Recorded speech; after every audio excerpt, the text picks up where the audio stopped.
Welcome back to Enemies of Fire. Thanks for hanging back with us from that commercial break. So I keep talking about this Lewandowski hint.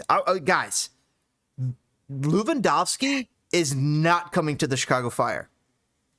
No, I don't think so. Ever. The only way he comes to Chicago is in the form of another league and another team. Boom. There it is. That's good. Well, I think we had our opportunity because Barcelona tend to make rash decisions, right? So we had our opportunity when he was not playing well. Then he started bagging some goals before we had an open transfer market. And, because I did hear Kuipers was our second choice, which I'm not mad about. Cool. But, it had to have been Lewandowski, right? That had to have been our first couple phone calls. You guys don't think that there was guys out there that you could spend $12 to $14 million on that's better than Kuipers?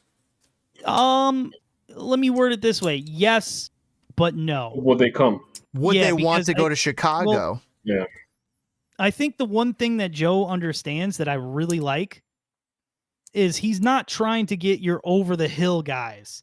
Like Shaqiri, as much as he was an older player, he didn't come here to retire. He came here as he had a lull in his career. Let's get that bump back. He didn't think he came here to retire. I don't think he's going to either. But no, he's not. That's more. But Schweinsteiger, he came here to retire. But Joe doesn't want that. Joe wants to build on stuff. Joe likes selling the young guys. So I feel like Joe is the kind of owner who wanted somebody who wanted a Kuipers, a younger guy. He's not the youngest guy in the world. Who's buying a 30-year-old, semi-okay striker? He's not 30. He's like 26. I'm saying in 4 years. I'm saying in 4 years if you're trying to sell him or something like. Well, I feel like this guy's might be an MLS 5-year guy. I mean, the way it's set up, he might be here for the next 4 or 5 years. That's why I say Lewandowski is not coming to the Chicago Fire because Kuipers is here for the next 4 or 5 years. I mean, it seems we kind of have that situation if Lewandowski were to come here, it's going to be like another Schweinsteiger situation. Yeah, it's going to be too late. It's going to be too late.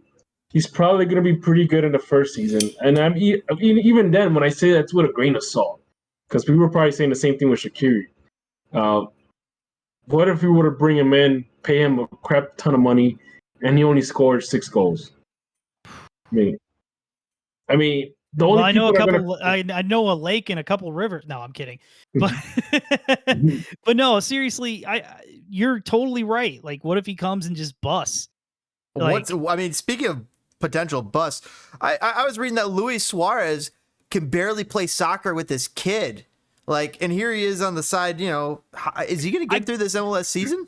Dude, Miami's a retirement team. Well, you've heard this, right, DPG? You heard this story about him being like, my knee, I can barely walk. Dude, that was an interview he did right before going to Miami. Like, he was desperate to get out of his team. Of course he's going to say dumb crap like that. Okay. Yeah, he was saying he was injured. He wanted to get out of was injured. I can't believe everybody fell for it. Like, he was scoring goals in the league, looking great, in Brazil, looking good. And he's like, I can't even walk. My knee, it's exploding. I can't even play soccer with my kid. If he looks at me, I fold. Yeah, exactly. And the thing, too, is that, well, here's the thing, too. He's not that, he didn't look that great right now, either. I mean, he looks a little bit out of shape. He looks like he needs something to chew on. Yeah. He could be out of shape. But, you don't see it as much as the guys who come in at the beginning of a season, but you always see it when the guys come in the summer. It takes about a half a season for you to get used to MLS. And I mean, we don't appreciate the idea of how much travel you have in America versus some of these other countries. Oh, yeah. Which is why it's ridiculous that they don't have good flights. Well, I mean, there was a time and place where this league was on the grind, struggling. Isn't it official that they're going to have a charter flights for the teams now? Yes. You used to have 4, and you had to strategically decide which charter flights you had because LA with Beckham wanted to buy all charter flights. They had this rule. You could only have so many. So it's just now I think they're kind of laxing on that and of course, charter all your flights and stuff. Yeah. It just the league is outgrowing itself. It's got like its shirt is one size too small. Like it's at the precipice of like, this is the time to explode. We should have like quadrupled the salary cap and got rid of all the dumb labels. Like just quadruple or quintuple the salary cap and there's let it not just enough blow support, up. and there wasn't. It's it's mind-boggling that all the other rest of Chicago professional teams, they're all chartered. And the reason I know this is because I actually used to work for the ground handling company that used to service the charter flights, like the Blackhawks, the White Sox, the Bulls, the Cubs. All those guys were flying out charters, and it wasn't just a charter plane. This was like a legit, like it was not even that. It was like a legit American Airlines plane. Like American Airlines literally pulled the plane from their fleet just to charter the team. That's how much pull some of these teams had. Obviously, it's always nicer when it's like a private company because it's configured in a way where they have tables and whatnot. But the fact that they're actually able to tell American, hey, I need to charter a flight, and they're like, okay, we'll pull out our 3:00 Denver flight and then take you guys wherever you want. Yeah, this league, we're at such a weird place where, yes, we're not the richest league in the world. Yes, we probably would never be even if they said no salary cap, the tradition of Europe would still win out for about 10 to 15 years before all the good players were over here, right? That being said, MLS still has some fun stars to watch. Hani Mukhtar. Oh my God, dude. It's just the league is better. Like, Acosta. I remember when I first really got in the league was 2007. And just to think, like, we had 16 teams in the league. Toronto FC was the new shiny thing. Most were not good. No, not even that. Try watching a game from like the early 2000s, like 2000, 2001, 2002, I want to say. Even the worst part was like 2003. It was all Route 1 soccer. The ball was in the air constantly, just boom, header. It was ugly soccer, man. You had moments of brilliance, and you had Ricardo Clark kicking the fish. But but not only that, the league itself looked like a farm league, like straight up. Oh yeah. Like seeing Chicago Fire play at Cardinal Stadium, Cardinal Stadium, and it looked like a legit, like a college, which is a college stadium, but that was across the league. A lot of these games look like they were college D1, teams playing, and not a whole lot of crowds to go into these games either. No, it was Beckham. Beckham legitimized the league, and after Beckham, other teams started finally getting good and acquiring certain talents that like you'd actually want to go see, like the Didier Drogbas and the Kobe Jones. Go look at those old FIFAs, man.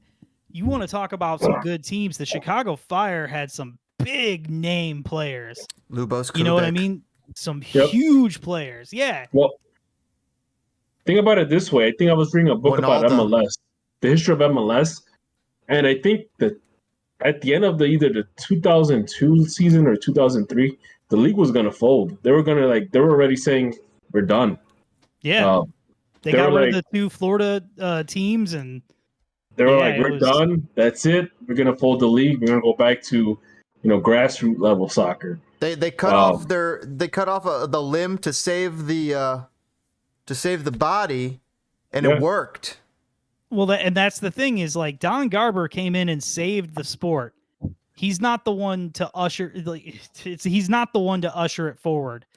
In my opinion, yes, I think he needs to step down.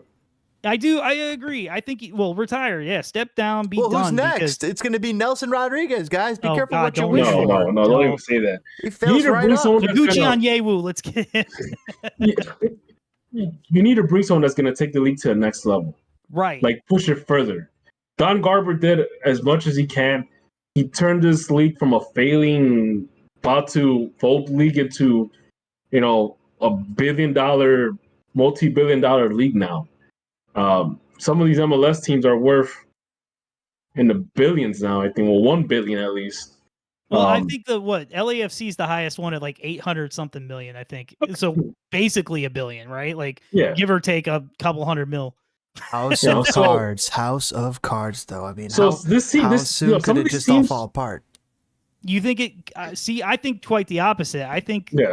I think it could if they stay so conservative with it because, dude, we are at the precipice of a perfect storm. The World Cup.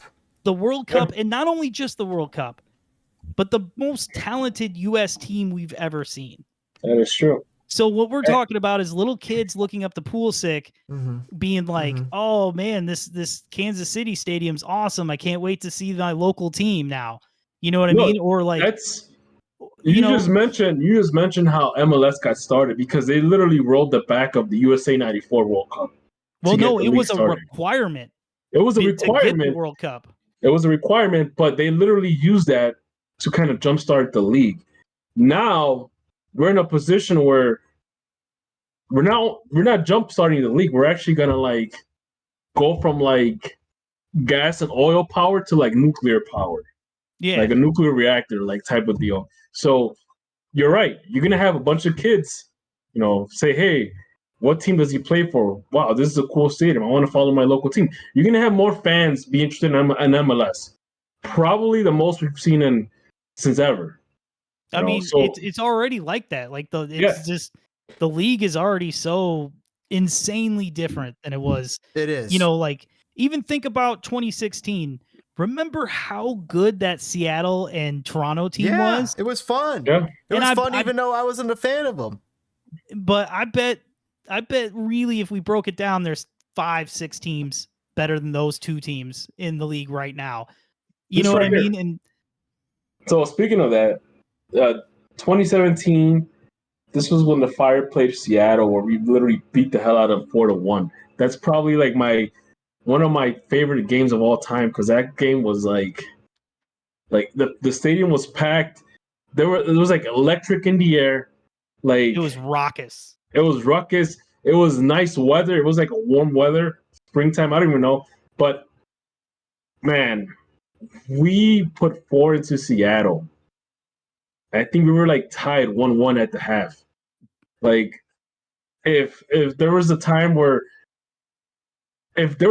that there was one game that will make you into a Fire fan, that's probably it. That was it. Yeah. That was. And I've made this point before. The one team I'm super jealous of as a Fire fan is Seattle. Yeah. And to never win against those Cascadia teams and then to put the beat down on Seattle like that, it was beautiful. It was beautiful, yeah. Chef's kiss, man. Beautiful. Guys, so the big thing though, the big change that MLS made is they changed the DPs. They brought in DPs. That's what's made a league last and brought us to this point where all the teams finally have a talisman, so to speak. And the biggest thing is we've seen the hit rate on DPs go up. You're right. People are making better purchases. Yeah. And we talk about it in 2.0 as terms of MLS 2.0 and MLS 3.0. I think that's what we talk about in terms of as these teams making smarter, better decisions, signing the Cucho Hernandez's, the Thiago Almeidas, so to speak. Oh yeah. And what were you saying? Well, do you remember Lothar Matthäus and like Claudio Reyna were DPs, and they only played like 6 games between them. Well, there were failures There were failures for that MetroStar team, and it's crazy because the MetroStars brought in Matthäus. They had brought in a couple of Brazilian guys, and it didn't even work out for them. And this was like, man, I think they had one of the worst seasons in MLS history that year too. It's wild, dude. Oh, that was the one time Bruce Arena had he got sacked right away. That was right before he went to LA and started winning everything. Not only that, but if I remember correctly, I read somewhere that Lothar Matthäus supposedly couldn't play because he got hurt for the MetroStars. And they come to find out the guy was on vacation, like in the tropics with his girlfriend. Some people really didn't take it seriously. They really thought it was a farmers league, and then they ran into people like Tony Chani who wanted to break your leg because I'm for real. Wow. Speaking of gonna break my legs, I think that's the commercial sponsors knocking at my door. We'll be right back, guys.